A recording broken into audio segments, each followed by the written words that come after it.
Hello everyone. इस video के अंदर हम डिस्कशन करेंगे कि जो सपोर्ट और रेजिस्टेंस हम देखते हैं, हम जहाँ पे ट्रेड करते हैं, जो ब्रेकआउट होता है, ब्रेकडाउन होता है, उसको हम एक एग्जैक्ट तरीके से कैसे समझ सकते हैं और वो क्या जगह है जहाँ पे हमको बाल लगाना चाहिए सपोर्ट या रेजिस्टेंस का। ठीक है, तो मैं थोड़ा सा आपको पीछे लेकर के चलता हूँ और कुछ यहाँ से हम एग्जाम्पल लेते हैं क्योंकि मुझको कुछ शो हो रहा है। ठीक है, अब अगर हम यहाँ पे देखें तो इस जगह के आसपास हमें 42,975 के आसपास कैंडल ओपन होती हुई शो हो रही है, बाइंग आती है, फिर यहाँ आती है, फिर बाइंग होती है, फिर एक बार और यहाँ से बाइंग आती है, फिर एक बार यहाँ पे फिर गिरती है और फिर से बाइंग आती है। तो क्योंकि 3 पॉइंट हैं जो कनेक्ट हो गए हैं, तो हम मान सकते हैं कि ये वो जगह है जो सपोर्ट का काम कर रही है। ठीक है, अब यहाँ पे बहुत बार इवन मैं भी ये गलती करता हूँ। हम क्या करते हैं, हम यहाँ पे ना एक सिंपल एक लाइन खींचते हैं और वो होती है हमारी कंट्रोल प्लस एच से डायरेक्टली। अगर आप ट्रेडिंग में यूज करते हैं, मैंने आपको शॉर्टकट बता दिया है। ठीक है, ठीक है, बहुत अच्छी बात है, हम इस तरह से यूज कर रहे हैं, वेल एंड गुड है। लेकिन सबसे पहली चीज, ये जो लेवल है ये है 42,953। इसके पास ही 43,000 है जो एक साइकोलॉजिकल लेवल है। ठीक है, तो अगर मैं इस लाइन को यहाँ बनाऊंगा तो मेरा मेन कंसेप्ट जो आपको बताने का है वो ये है कि हमेशा सिर्फ जहां से पॉइंट मिल रहे हैं हमें वहां नहीं देखना होता, हमें उसके आसपास भी देखना होता है कि साइकोलॉजिकल लेवल तो वहां पे नहीं बन रहा है कोई। अब क्योंकि 43,000 साइकोलॉजिकल लेवल है, इसलिए हम यहाँ पे भी बनाते हैं, क्योंकि 42,000 के नीचे या ऊपर कोई ट्रेड अगर आप करते हो तो वो एक ट्रैप जोन है। उसके बाद अगर हम देखें एज सच, अभी तक यहाँ पे मार्केट दोबारा से वापस आई नहीं है। ठीक है, अब इस जगह पे जो सपोर्ट और रेजिस्टेंस हमें यूज करना चाहिए वो बेहतर ये होगा कि हम सिंपल लाइन ना खींच के अगर एक बॉक्स ड्रॉ कर लेते हैं तो वहां पे हमें चीजें बेहतर रहती हैं। अगर हम यहाँ पे आते हैं तो हमें ये रेक्टेंगल शो होगा। रेक्टेंगल पे मैं आता हूँ और मैं देखता हूँ 43,000 कहाँ पे है। ठीक है, और मैं यहाँ से ये बना देता हूँ। ठीक है, गुड। अब ये कंप्लीट हमारा बाइंग जोन है। सिर्फ एक लाइन को अगर आप बनाते हो, अब अगर मार्केट जैसे, थोड़ा सा मैं लॉन्ग टर्म में दिखाता हूँ, अभी मार्केट यहाँ पे कंसोलिडेट कर रही है। एक चीज और, ये वो जगह है जो पहले बाइंग जोन थी।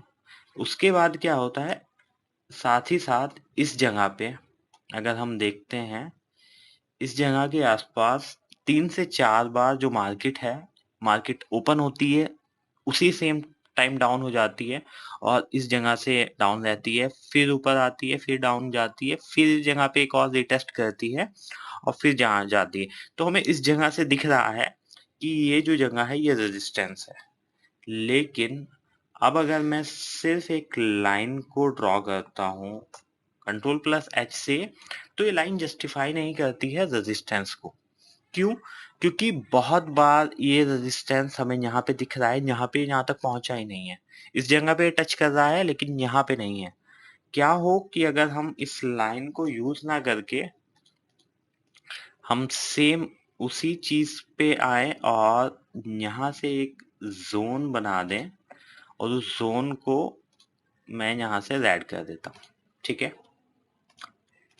ओके। तो एक तरीके से हम बाइंग या सेलिंग का कोई सिंगल लेवल ना बना के हम एक जोन बना रहे हैं, और वो जो जोन होते हैं वो जोन को हम एक ट्रैप जोन की तरह समझ सकते हैं। अब हमें एक चैनल है जो दिख रहा है यहाँ पे, वो चैनल के अंदर 4 से 5 दिन मार्केट ट्रेड करती है। और अब क्या होता है, अब ये होता है कि इस चैनल को इस जगह पे कंसोलिडेट करके ब्रेकआउट हुआ। अब क्योंकि ब्रेकआउट होता है, और सपोर्ट रेजिस्टेंस का मैं आपको एक बहुत सिंपल लॉजिक बता देता हूँ कि जिस जगह पे बहुत बार रेजिस्टेंस लिया हो मार्केट ने और सेम अगर उसी जगह से कंसोलिडेट करके ब्रेकआउट होता है, तो अब वो लेवल आपके लिए सपोर्ट का काम करता है, यानी अब आपकी सेकंड सपोर्ट हो गई है। इस चीज को मैं यहाँ से बढ़ा देता हूँ और इस चीज को मैं अब कर देता हूँ ग्रीन।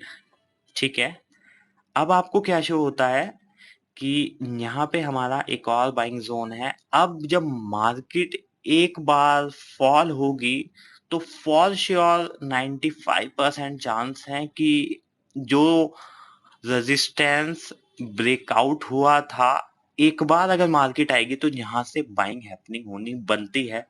वही सेम बाइंग हैपनिंग हुई है इसी जगह के आसपास। मैंने आपको टेलीग्राम पे बताया भी था कि यहाँ से बाइंग हो सकती है, और जिसने भी उस जगह पे ट्रेड लिया होगा उसको एक बहुत अच्छा मोमेंटम मिला होगा। ठीक है, अब ऐसा नहीं है, ये मैंने आपको सिर्फ एक छोटा एग्जांपल लेके बताया है। अगर हम इसको किसी भी डेली में देख लेते हैं, वीकली में देख लेते हैं, किसी भी चीज को हम देखेंगे तो हमें हमेशा यही दिखेगा कि बाइंग या सेलिंग कोई लेवल नहीं होता, वो एक जोन होता है। ठीक है, अब मैं पीछे से आता हूँ थोड़ा सा लेके। ये वो टाइम है जब मार्केट क्रैश होती है। मार्केट क्रैश होने के बाद मार्केट अपसाइड आती है। अब इस जगह पे ये देखो, इस लेवल को मैं भी के लिए हटा देता हूँ। इस लेवल पे हमें क्या शो होता है, इस लेवल पे हमें शो होता है कि मार्केट ने जहां से फॉल दिया था एक बार यहाँ पे कंसोलिडेट ये की, और करने के बाद जब ब्रेकआउट दिया तो अब यही सेम जगह हमारे लिए सपोर्ट का काम बन गई। तो अब जो पहले रेड थी अब वो आपकी ग्रीन हो चुकी है। ठीक है, उसके अलावा अब क्योंकि मैंने आपको एग्जाम्पल से बताया है कि कोशिश करें कभी भी सिंगल लाइन में ना बना के, अगर आप एक जोन बनाते हैं तो आपको ट्रैप होने के जो चांसेस हैं वो कम रहेंगे। ये वो जगह थी जहां पे कंसोलिडेट किया था मार्केट ने। ठीक है, तो हम इस जोन को लेके चलते हैं और इस जोन को मैं आगे तक आपके इंक्रीज कर देता हूं। और ठीक है, डन। अब हमें क्या दिखता है, अब हमें ये दिखता है कि उसके बाद जब से मार्केट हाई बनाया था 3 से 4 बार इस जोन को टच किया है मार्केट ने, लेकिन कभी भी इसको ब्रेकआउट नहीं दिया है। और ये जो लेवल है आपका ये है 30,450।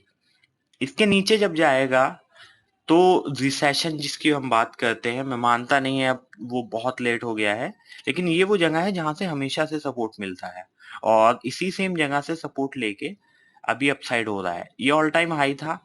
ऑल टाइम हाई पे मैं एक बार अगर आपको बता देता हूँ तो ऑल टाइम हाई पे भी सेम यही चीज है कि यहाँ पे अगर हम सिर्फ एक डॉट लगाए तो वो सही नहीं होगा, अगर हम यहाँ पे जोन यूज करें तो वो ज्यादा बेहतर रहेगा। ठीक है, बाकी कमेंट्स में बताइए ये जो सपोर्ट एंड रेजिस्टेंस को यूज करने का आइडिया जो मैंने आपको दिया है ये आपको कैसा लगा। नेक्स्ट वीडियो आप किस टॉपिक पे चाहते हैं। Have a nice day.